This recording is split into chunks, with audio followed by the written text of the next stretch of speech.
So, I've been asked to make this video to help parents log into the Evidence for Learning portal, see the evidence that's been collected for their child and start to engage with the evidence and maybe even capture some at home. So starting off, if you go on to your email browser, you'll see that you would have received 2 emails from Evidence for Learning.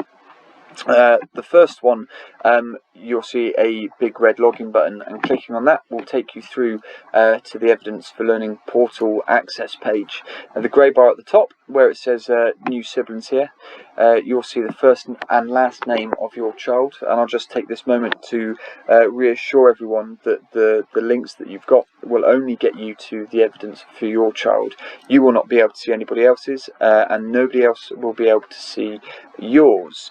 And then the second email that you would have got from Evidence for Learning would be a randomly generated password, and in a few seconds I'll show you how you can change that to something more memorable. So if we copy that password and paste it into the password box here and click login, we'll then get through to the welcome page.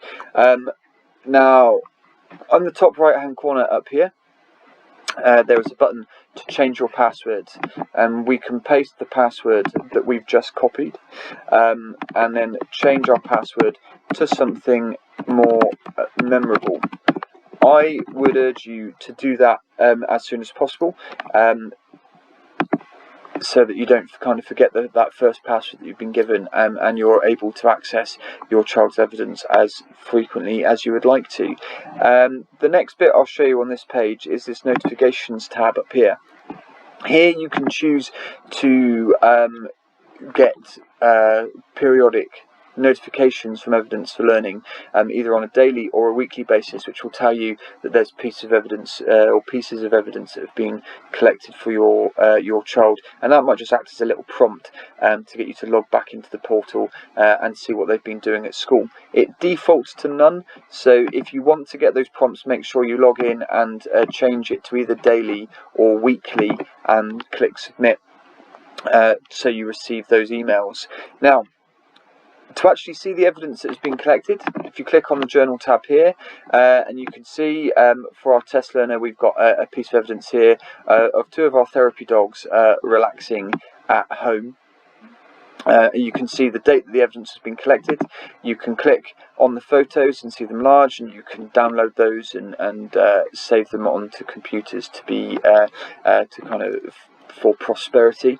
I will just remind you of the contracts you've all signed, where you've agreed that you won't share any of the evidence that has been collected on Evidence for Learning on social media. You'll keep that for kind of private use, but being able to click and see them larger is helpful as well. You'll also see comments that have been made at school, and if you want to comment in return, we all love dogs,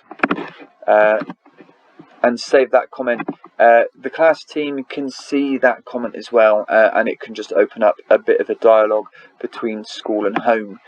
Clicking on the heart saves it as a favourite, and that just allows you to view the evidence in a slightly different way if you would like to as well.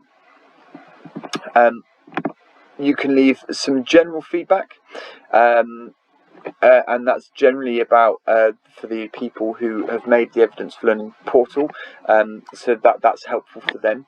But what is really helpful for us in school is this upload feature, where you've got the option to be able to share any achievements or things that you'd like to celebrate with school.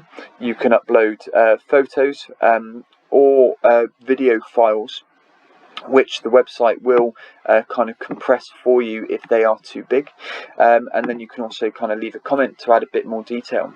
Clicking submit, that will then be available for class teams to see, and that's really helpful for us to see how students act in different settings.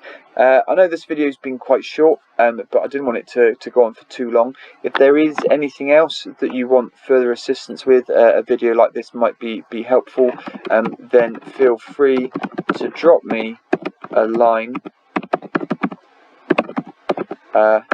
maybe at this email address here, and I'll see what I can do about making another video and providing more assistance.